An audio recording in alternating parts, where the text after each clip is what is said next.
Bilang isang tao, wala po sa atin dito ang magsasabi na kapag tayo ay inaakusahan, ay gusto natin yung mga bagay na yon.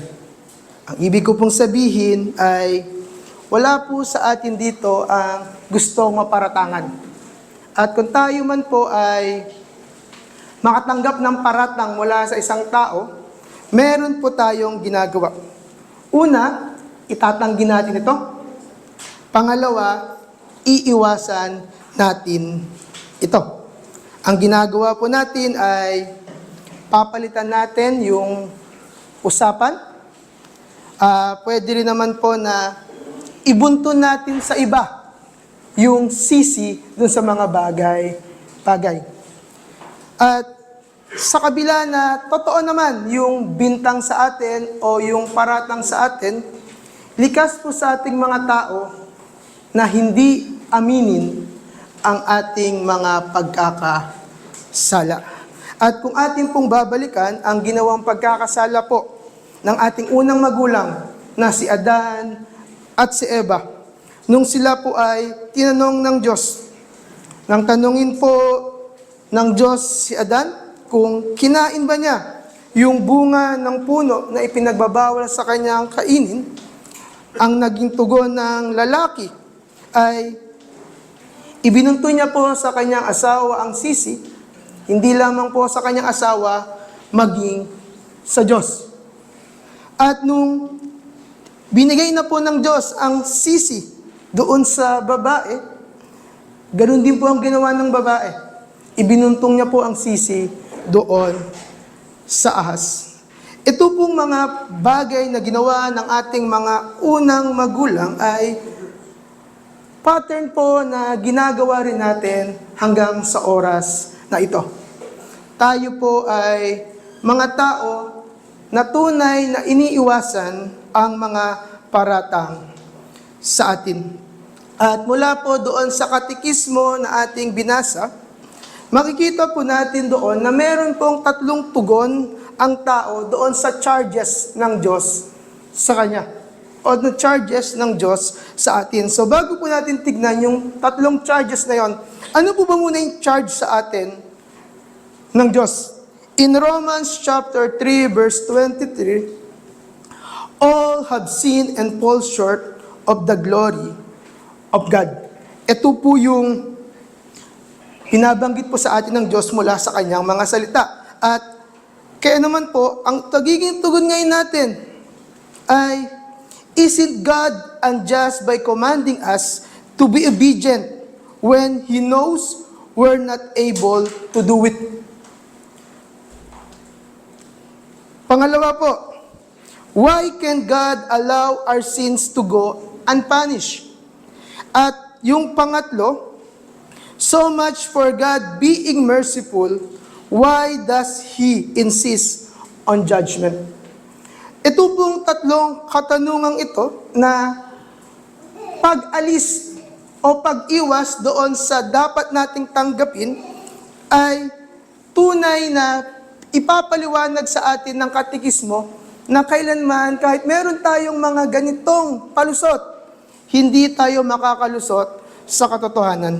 Kaya naman, ang layunin natin sa hapong ito, habang ating uunawain ang mensahe na mula po kay Dr. Ruben Vanderhoff na meron pong tema na sinners should tremble before the greatness of God, ay hayaan po natin na makita natin yung 3 katotohanan kung paano tayo titingin sa Diyos kung sino siya at yung kanyang tunay na kadakilaan. At ito po yung 3 bagay na ating bibigyan po ng pansin. Una po, yung God's goodness and our failure. Pangalawa, yung God's justice and our punishment. At ang ikatlo, yung God's mercy and our hope. Bago po natin ito talakayin, tayo po muna dumulog sa ating Panginoon at tayo po ay manalangin. Dakilang Diyos na aming Ama, tunay na kami po ay nagmana ng kasalanan sa aming mga unang magulang. At kung paano sila tumugon sa iyo doon sa Hardin ng Eden, ito po ang aming madalas na tugon din. Iwasan ang mga paratang sa kabila na ito ay tunay at totoo. Kaya naman po hayaan nyo mula sa katotohanan ng salita at kung paano po ito ipinapaliwanag sa amin ng katekismo. Humantong po kami sa pagtanggap sa katotohanan na kung saan ang pagtanggap pong ito ay hahantong upang makita po namin kung gaano ka po talaga kadakila. Ito po ang aming panalangin sa pangalan po ni Jesus na aming pong Panginoon. Amen. So tingnan po natin yung una, God's goodness and our failure. So, tayo po mga tao, madalas po natin mapansin kapag hindi patas yung pagtrato sa atin. Ulitin ko po, tayo po mga tao, napapansin agad natin kung hindi patas ang pagtingin sa atin. Ibig sabihin, kapag napapansin natin na parang tinatrato ako ng hindi tama, pansin na pansin agad natin yan. Halimbawa, hindi naman siguro tama na sa isang bata ay utusan siya ng kanyang magulang na gawin yung mga bagay na ginagawa ng matatanda lamang. At pagkatapos, kung hindi magawa ng bata, ay parurusahan siya ng kanyang magulang. Alam po natin na hindi yon patas. So, ang tanong po ngayon ay, yun po bang demand ni God sa atin? Yung pinagagawa niya ba sa atin is, pwede ba natin tignan na hindi patas yung kanyang bagay na pinagagawa sa atin? Ano po ba yung kanyang command?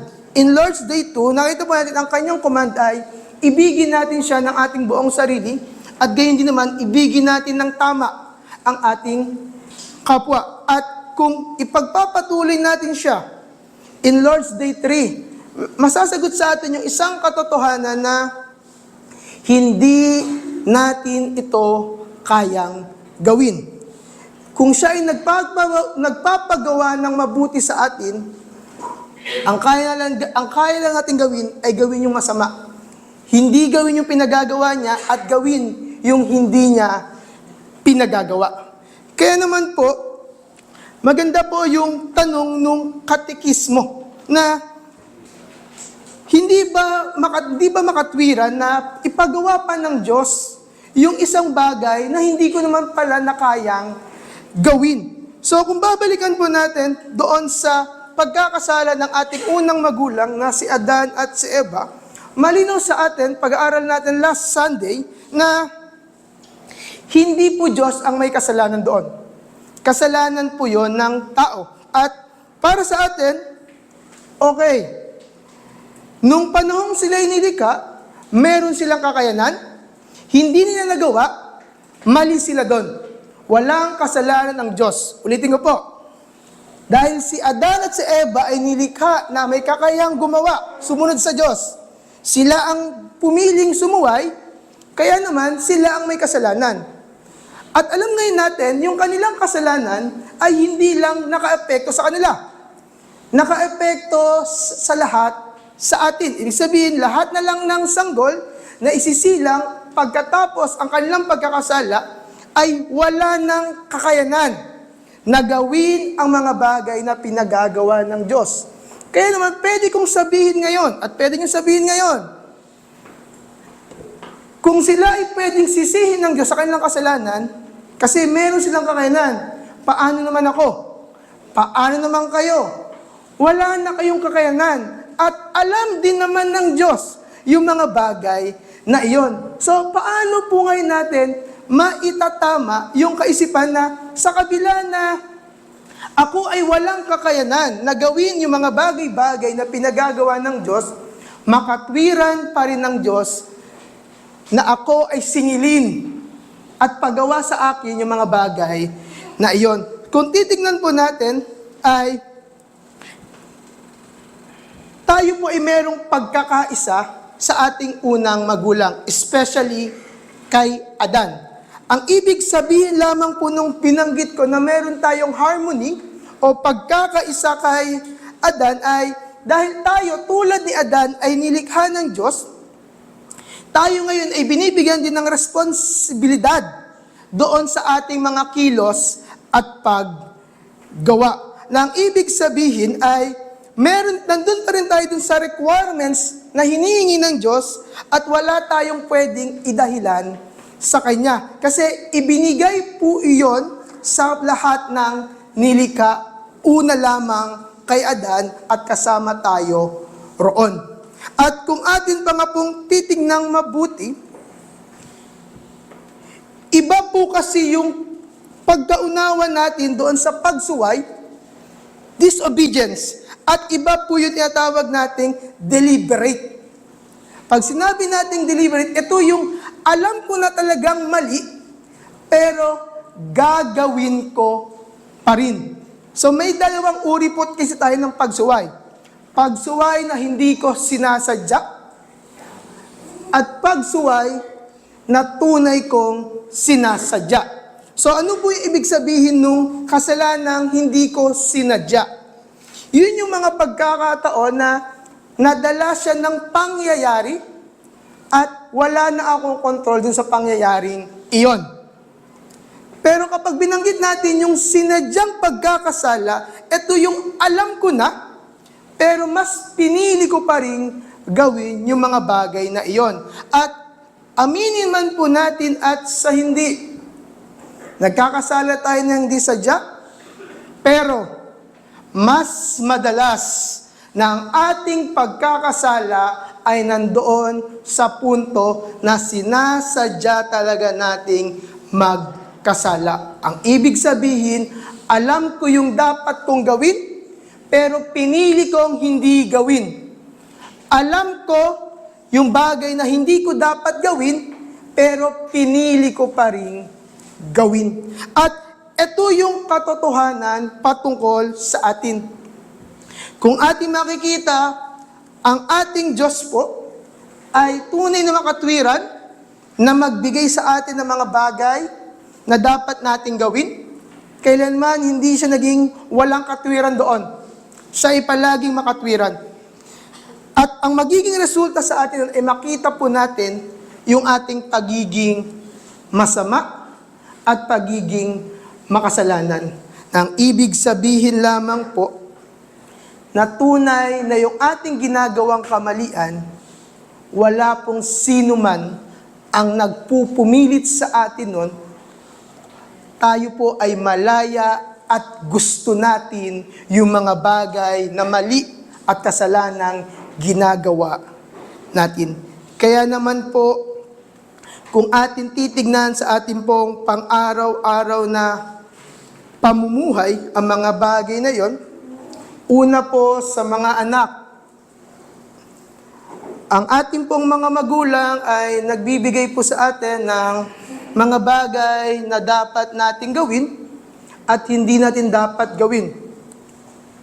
Aminin man po natin sa hindi, sa kabila na malinaw sa atin, in-instruct po ng ating ama at ng ating ina ang mga bagay-bagay. Ito ang dapat mong gawin. 1, 2, 3, 4. Ito ang hindi mo dapat gawin. 1, 2, 3, 4. Tayo po ay pupunta pa rin sa punto na susuway at susuway tayo.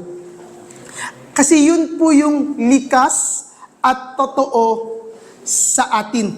Yun yung naging bunga ng kasalanan sa atin. At kung titingnan po natin mula sa mga bagay na yon, kung ganun po yung kalagayan natin, na tayo po ay mga tao na tunay na mapaggawa ng masama, at tunay ang Diyos ay mabuti, kailangan natin makita yung dalawa ring katotohanan. Kung ang Diyos ay mabuti at makatwiran, ano ang kanyang dapat respond? Justice. At kung ako ay masama, ano ang dapat kong tanggapin? Punishment. Kaya pupunta tayo sa ikalawa, yung God's justice and punishment.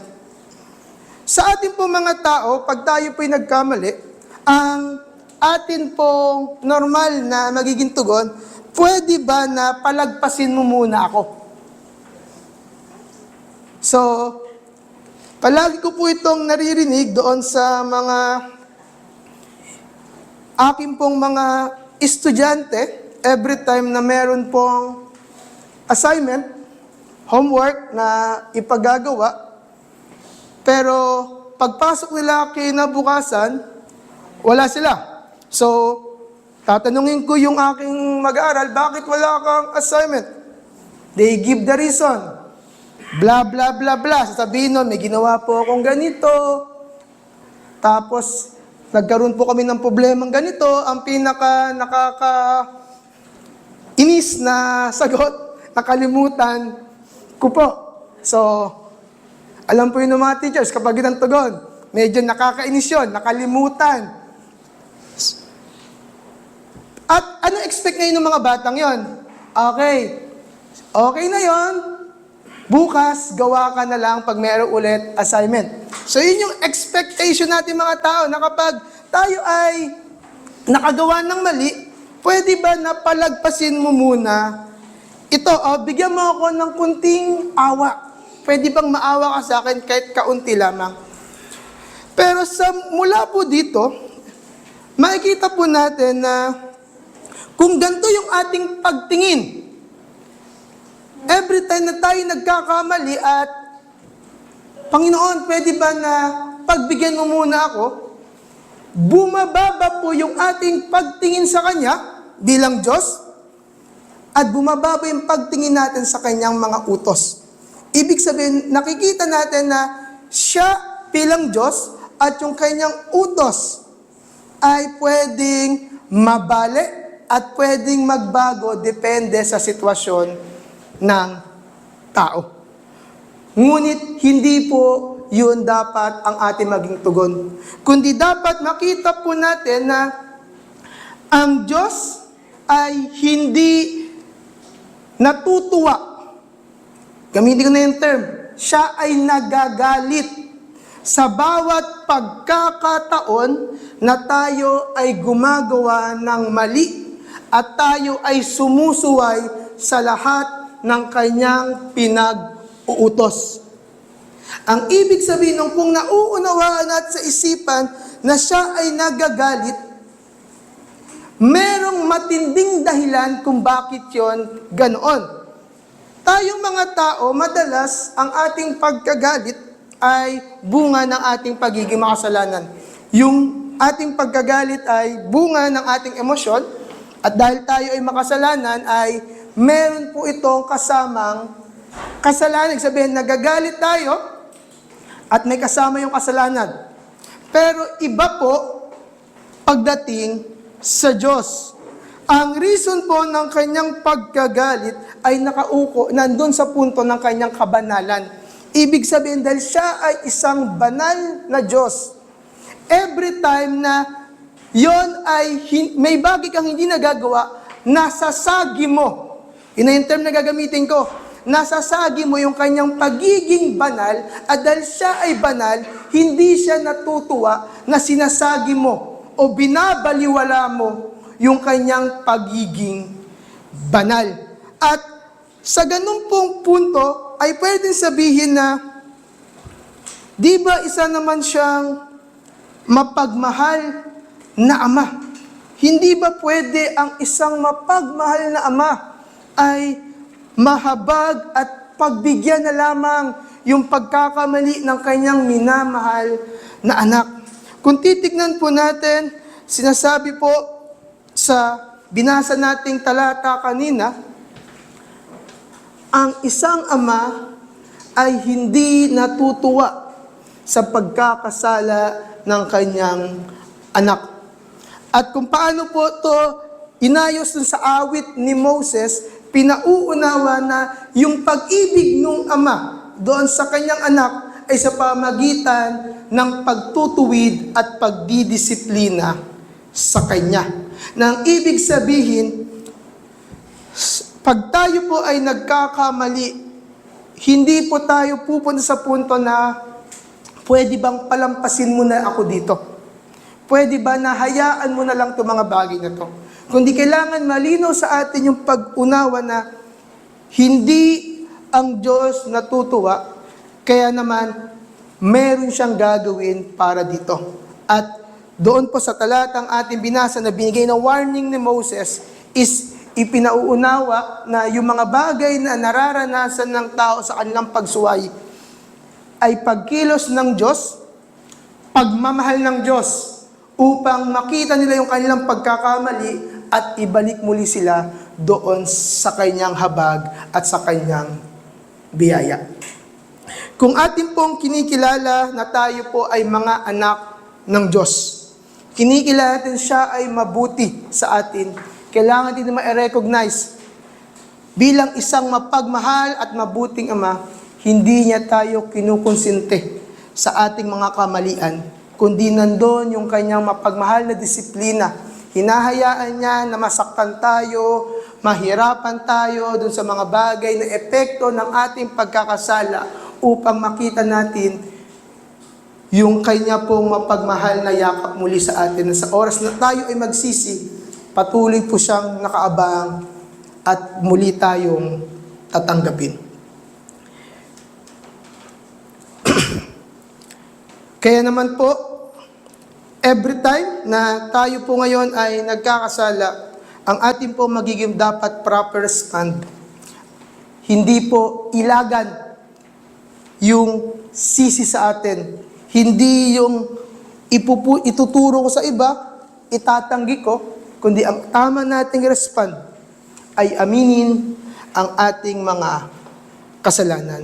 Dahil maaasahan ngayon natin kung ang Diyos ay hindi nagbabago, nananatili siya kung ano siya, mapangahawakan ngayon natin yung kanyang pangako sa sino mang magsisi at manampalataya kay Kristo.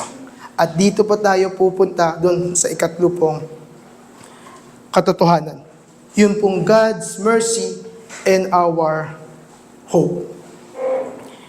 Pagkatapos po nating marinig yung galit ng Diyos at yung parusa para sa atin, isa lang po ang pwede nating sabihin, hindi ba na maaway ng Diyos? Sa lahat po ng katanungan, ito po yung pwede natin sabihin, ito yung tama mong respond. Na isa lang naman po talaga ang pwede na makaalis sa atin doon sa kalagayan natin. Maawa at mahabag ang Diyos sa atin. Pero ang maganda pong katanungan, paano ba ipinataw o ginagawa ng Diyos yung kanyang habag at yung kanyang biyaya sa atin? Ang mahirap po kasi ay humahantong tayo sa punto na ganito. Hindi pwede, bilang isang tao, kung titingnan natin sa ating kalagayan, hindi pwede na ipataw ko yung hustisya sa punto na ginagawad ko din yung awa. Sa atin pong kalagayan, tao, hindi natin kayang gawin yon. It's either ipataw ko yung parusa o igawad ko yung biyaya. Hindi pwede sa tao na pinarurusahan kita pero binibiyayaan kita. Hindi rin pwede na bibiyayaan kita pero pinarurusahan kita. It's either way sa tao.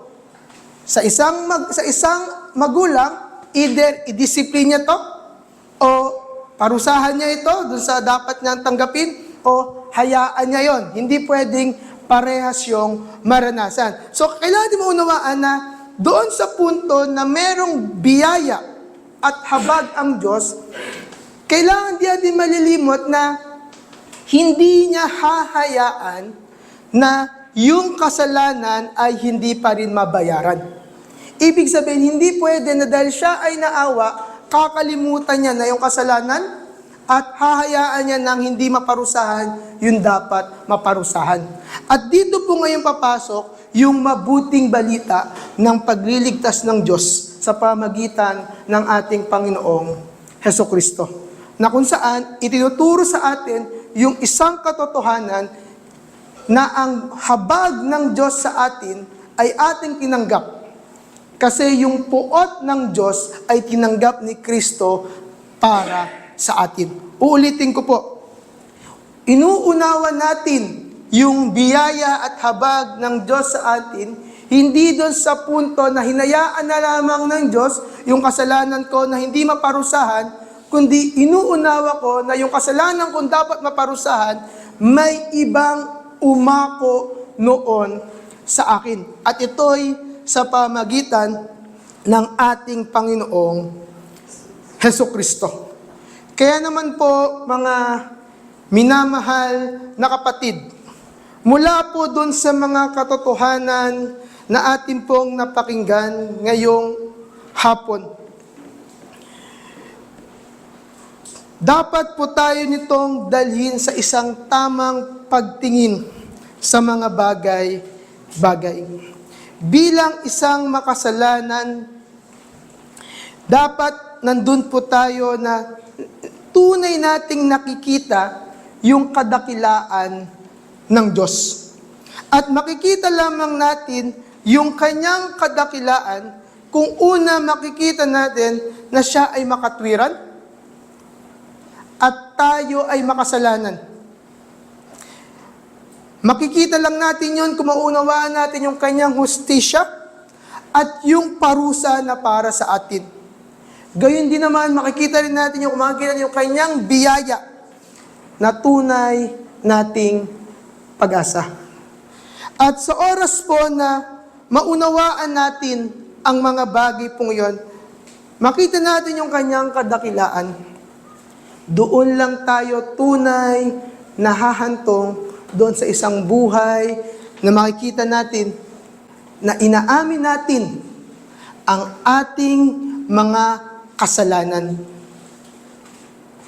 Napakahirap po sa isang tao na aminin ang kanyang kasalanan nang hindi niya nauunawaan ang kanyang pag-asa sa pamagitan ni Jesucristo. Kaya naman, ang gagawin ng isang tao ay patuloy niyang itatago, patuloy niyang panghawakan, tatapalan niya ng anumang mga bagay, kaysa po ito'y kanyang malayang isuko at tingin sa Diyos. Mga minamahal, isang magandang bagay pong tignan natin sa ating mga sarili. Malaya ba akong nakakalapit sa Diyos? Malaya ba akong nakakaamin ng aking mga kasalanan, gaano man karami, gaano man kabigat? Malaya ba na nandun ako sa punto na alam ko na hindi ko kailangang itago ito sa Kanya kasi isa siyang mabuting Ama na itutuwid ako? Hindi lang niya ako itutuwid. Ako ay Kanyang ililigtas, ihahango doon sa aking mga kasalanan. Mga minamahal na kapatid, nawa sa pagkaunawa natin ng mga bagay na ito, tayo ay maging isang mga makasalanan na malayang nakalalapit sa habag at biyaya ng Diyos. Hindi tayo nagbabalat kayo. Hindi tayo nagpapanggap sa pamagitan ng pagtakip ng ating mga kasalanan sa pamagitan ng ating mga mapagpanggap na mabuting paggawa. Kundi tayo ay nandun lamang umaasa sa habag at biyaya ng Diyos sa pamagitan ng ating Panginoong Jesucristo. Yan lamang po sa hapon pong ito at tayo po ay manalangin. Dakilang Diyos na aming Ama, patuloy kaming lumalapit sa iyo. Salamat dahil patuloy mo kaming pinalalaya sa kasinungalingan na pwede namin tapalan ang aming mga kasalanan sa pamagitan ng pag-iwas dito, sa pamagitan ng pagbabalat kayo. Pinaunawa mo sa amin, Ama, na hindi yun ang dapat namin gawin. Kundi kailangan namin kilalanin, una, kung sino ka. Ikaw ay isang makatwiran at mabuting Diyos. At nakikita namin mula sa katotohanan yan yung aming kahabag-habag na kalagayan. Pero sa kabila ng kami kahabag-habag, tunay rin makikita namin mula sa iyo yung katotohanan na ikaw ay isang maibigin, ikaw ay isang maawain at mabiyayang Diyos. At ang katibayan po nito ay nang ibinigay mo ang iyong bugtong na anak, ang aming Panginoong Jesucristo na siya pong gumawa ng kumpletong pagsunod sa mga bagay na pinagagawa mo sa amin. Ngunit dahil sa aming kabulukan, hindi namin kayang gawin. At siya rin po ang nagbayad, umako, tumanggap ng impyerno na para sa amin upang hindi na namin maranasan. Kaya naman dahil malinaw sa amin ang mga bagay na ito, marapat lamang na sa kabila na kami po'y nagkakasala pa rin dahil nandito pa kami sa aming katawan na meron pong kamangmangan, may kasamaan at kahinaan. Sinasabi mo sa amin, malaya kaming lalapit sa iyo, malaya kaming humingi ng tawad at patuloy na aasa lamang, hindi sa aming mga sarili, kundi sa tinapos na gawa ng aming Panginoong Jesucristo. Salamat po, Aming Ama, sa katotohanan po ito. Kaya tulungan niyo po kami mula sa katotohanan ito na patuloy ituturo sa amin ng iyong banal na Espiritu na mamuhay ng tunay na may pananampalataya at pagtitiwala sa iyo at mayroong isang matibay na pag-asa. Maraming pong salamat. Ito po aming panalangin sa pangalan po ni Jesus na amin pong Panginoon. Amen.